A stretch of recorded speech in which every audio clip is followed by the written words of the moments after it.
It's a hot and sunny day in Vienna, so I decided to do something a bit different today by comparing the Samsung Galaxy S24 and the Pixel 9 in a day in the life scenario.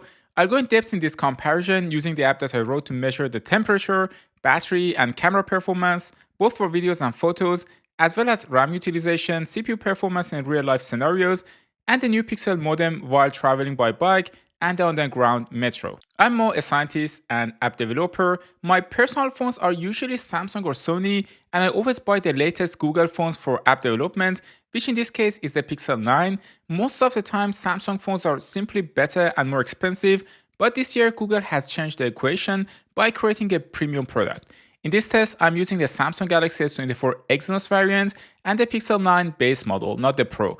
I picked the Exynos because you all voted for it in the channel, and the Pixel 9 Pro is still not released. I buy all phones with my own money, so I have no string attached to Samsung or Google. I started the day around 10 a.m. in the morning and immediately ran the Android application I wrote, which is not published yet, to measure everything. For those that are not familiar, I'm measuring the battery life, temperature in Celsius and Fahrenheit, RAM utilization, CPU utilization, and power consumption in watts from top to bottom. The Pixel is always on the right side of the screen and the Galaxy is on the left. I began by playing some YouTube shorts and videos to simulate how I actually use my phone during the day. Both phones are set to auto brightness and connected to the same 5G or Wi-Fi network. After about an hour of content playback in various formats, the Samsung Galaxy S24 reached 32.8 degrees Celsius, which is 91 degrees Fahrenheit, while the Pixel 9 was at 33 degrees Celsius, which is 91.5 degrees Fahrenheit. This is great news because in my last comparison between the S24 Exynos and Pixel 8, the Pixel 8 was always a few degrees hotter than the S24. Another thing you'll immediately notice is that the Pixel 9 uses 6 to 7 GB of RAM, whereas the S24 uses 4 to 5 GB. This is because Android, the operating system, typically uses more RAM if more RAM is available, keeping your processes in RAM so that the next time you open them, they load faster. Therefore, having more RAM is usually beneficial as the operating system needs to do less swapping of processes in the background. The Pixel 9 has 12 GB of physical RAM and S24 has 8 GB. When holding both phones, I definitely noticed the Pixel 9 is bigger and taller. This is more a matter of personal preference. I personally prefer a slightly larger phone that also has a larger battery, and the Pixel 9 has around 25% more battery capacity. Ultimately, it's about trade-offs, and you need to decide whether you want a heavier phone with a larger battery and a screen or a lighter, more compact phone. The Pixel 9 this year looks very similar to both the S24 and iPhone 15. If you ignore the camera bump, you will notice the frame is almost identical, which isn't a bad thing. Apparently, this frame design makes the phone more shatter resistant. I continued reading some news and browsing the web. I noticed the Pixel 9 often hits over 80% CPU utilization, especially when browsing heavy websites with lots of ads and media. This makes sense since the Pixel 9 has a weaker Tensor G4 chipset compared to the Exynos 2400. The Exynos 2400 usually doesn't exceed 60% CPU utilization.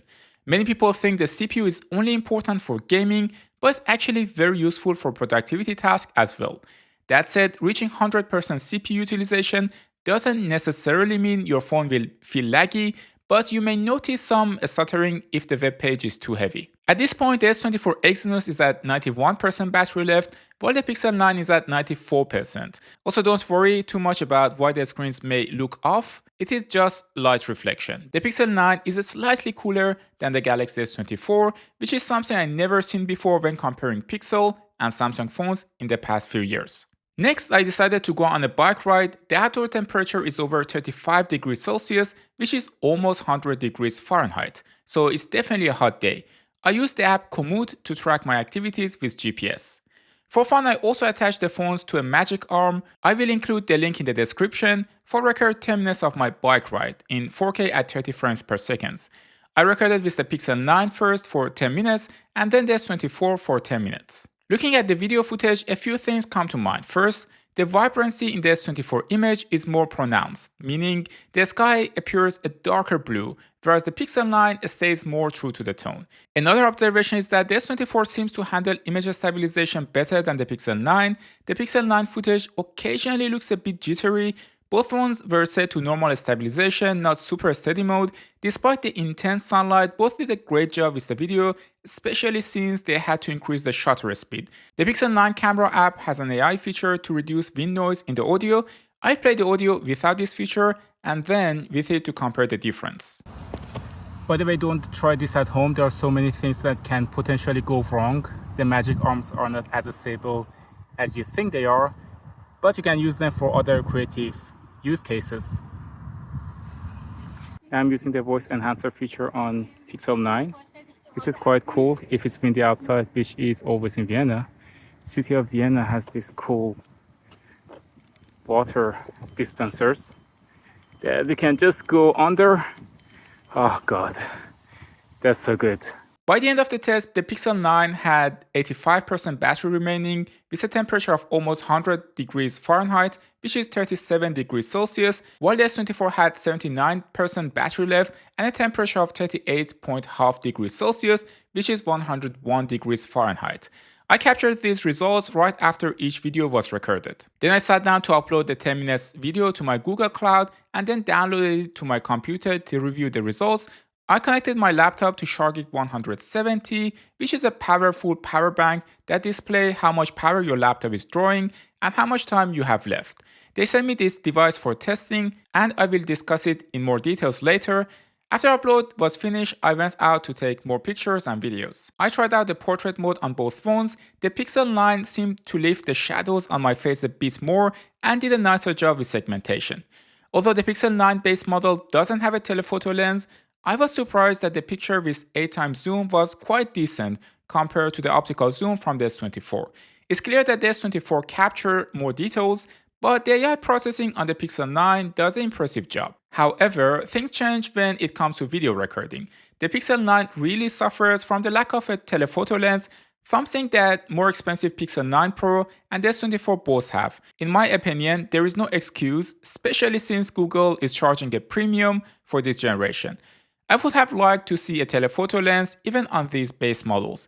It feels more like a marketing tactic to push sales of the Pixel 9 Pro, similar to what Apple does every year, a classic case of capitalism at work. Now let's check the sound quality and selfie camera performance. I think Google Photos looks more digital. There's always a sacrifice when you try to improve the quality. They have more dynamic range, the colors are more vibrant, but at the same time, it's too much in my opinion. I mean, they have this like pixel look and they supposedly changed the whole pipeline of machine learning and AI, and it's based on your taste whether you actually like this or not.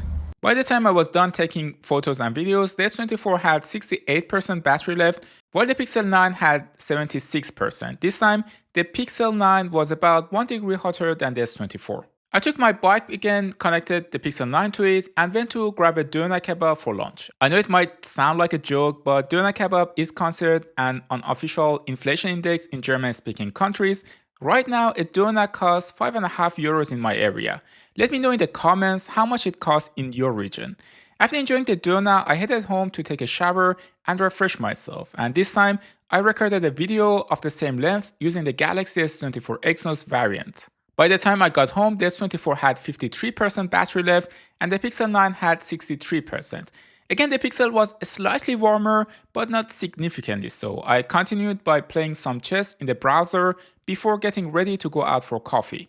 By the time I was finished, the S24 had 39% battery left and the Pixel 9 had 53% battery left. This time, the S24 got much hotter during simple tasks and some YouTube playback, which was strange. Probably just Exynos being Exynos. I took the train passing by beautiful buildings in Vienna to arrive at my favorite coffee shop, Cafe Schopenhauer.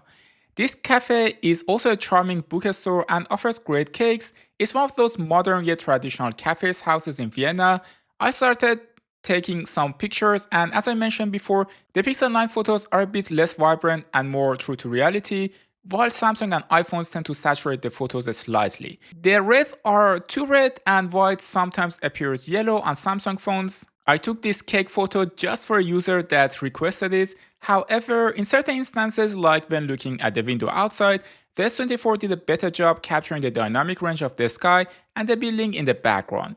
When it comes to portraits, they are very similar, though the S24 has a bit more magenta in the skin tone compared to the Pixel 9. Another big difference is the camera software. I prefer the Galaxy S24 camera app because it has lots of options, including a pro mode for video, which lets you capture the image however you want and control the shutter speed, white balance, and other factors. When my coffee was finished, the Samsung S24 had 24% battery left, while the Pixel 9 had 43%. The Pixel 9 was slightly warmer. On my way back, I decided to check out the new AI features on both phones, especially the most important one for me, which is Magic Eraser. I noticed two things. First, Samsung often struggles with object removal, sometimes creating another object instead of just erasing it. Second, the Google Pixel is much faster in this regard, likely because Tensor chipsets are highly optimized for AI tasks compared to the Samsung Exynos 2400. When I tried asking the S24 directly to erase an object, it didn't perform as well as the Pixel 9. So that's another point for the Pixel. That said, you can still use most of the photo AI features on your Galaxy if you have a Google One Premium storage plan. Lastly, I should mention the modem performance. Both phones maintain at least 3 or 4 bars of signal strength through the entire test, including underground, and the signal never dropped to 2 or 1, which is great news, especially since the Pixel 8 had many signal coverage issues even in Vienna. The green number you see, which is 4 out of 4, indicates the signal strength. I took the night metro to get back home and tested both the main camera and the ultra-wide camera. On the main camera, aside from the S24 having more magenta in the color and a slight white balance issue, both phones produce acceptable footage. When it comes to the ultra-wide lens, the Pixel 9's new improved ultra-wide lens performs better in low light. There are two main differences that stands out. First, the Pixel 9 handles white balance better, with the sky appearing blue instead of purple. However, there is more visible noise in the Pixel 9's footage, as the S24 seems to use more aggressive noise reduction. For pictures, the main difference again lies in the colors. The Pixel 9 does a better job, whether you prefer it or not. I'm sure someone in the comment section will disagree. I think Samsung should work on this further. Another point to note is that zoom transition. Samsung phones don't handle the transition well from, for example, the ultra-wide lens to the wide lens, resulting in a visible color shift. In contrast, the Pixel 9 zoom transition is much smoother, with only a slight shift between the two lenses, but no exposure or color shift, making it appear as if there is a normal zoom instead of a lens change. By the time I got home, the S24 had 9% battery left, while the Pixel 9 had 33%, which is about 25% more. The difference aligns with the Pixel 9's larger battery capacity. The Pixel 9 had 5 hours and 80 minutes of screen on time, while the S24 had 4 hours and 48 minutes. While it's expected that the phone with a larger battery will last longer, it is worth noting that the Pixel 8, even with a larger battery, often lost to the S24 Exynos in battery tests due to inefficiencies. So it seems Pixel finally got it right this time. Both phones support wireless charging at 15 watts. Here I'm using the iSmack from Charge. I did a lot of research to find a wireless charger with a fan, and as far as I know, iSmack is the only one. So I reached out to Charge and they were kind enough to sponsor this video. The problem with wireless charging is that the battery and phone can get very hot, so I believe having a fan is essential. The iSmack has 10,000 mAh capacity, and if you're using a MagSafe compatible case, you can attach it to your phone securely so that it doesn't fall off. When it comes to charging speed, the Pixel 9 is slightly faster, supporting 27 watts compared to S24's 25 watts. Neither is super fast, but you will reach 100% a few minutes earlier with the Pixel 9. I tested the charging speed using Shargig 170, which displays the power draw on the screen along with other useful information like how many hours the power bank will last and the percentage of battery remaining. The power bank has a 24,000 mAh capacity, and I use it all the time as a power station for my laptop or camera. It is also great for travel since it is airline safe. I'll put the link for both iSmack and Shargig 170 in the description below. Now let's look at final result using Python scripts I developed. First, regarding battery and power consumption, by the end of the day, the Samsung S24 had 9% battery left, while the Pixel 9 had 33%. The average power draw from the S24 was 1.51 watts, while the Pixel 9 was 1.52 watts, almost identical. In terms of temperature, the S24 averaged 35.6 degrees Celsius and the Pixel 9 averaged 35.5 degrees Celsius. Both numbers are around 96 degrees Fahrenheit with only 0.1 difference. Considering how hot it was outside and the fact that both phones have compact form factors, this is impressive, especially since the Pixel 9 lacks a cooling chamber. Also, S24 Exynos seems to do better after updates. For the CPU modem, both phones consistently had 3 or 4 bars of signal strength. Neither dropped below 3, while the Snapdragon 8 Gen 3 may offer better signal strength. The Pixel 9 is now almost on par with the S24. However, I did notice that Pixel 9 occasionally had 3 bars when S24 had 4. Overall, Pixel 9 has more significant improvements over the Pixel 8. I actually did a full comparison of the Pixel 9 versus Pixel 8 versus Pixel 7, which you can watch right after this video. Thanks for tuning into Techmo. Don't forget to like the video and subscribe. Thanks for watching, and I will see you in the next one. Bye!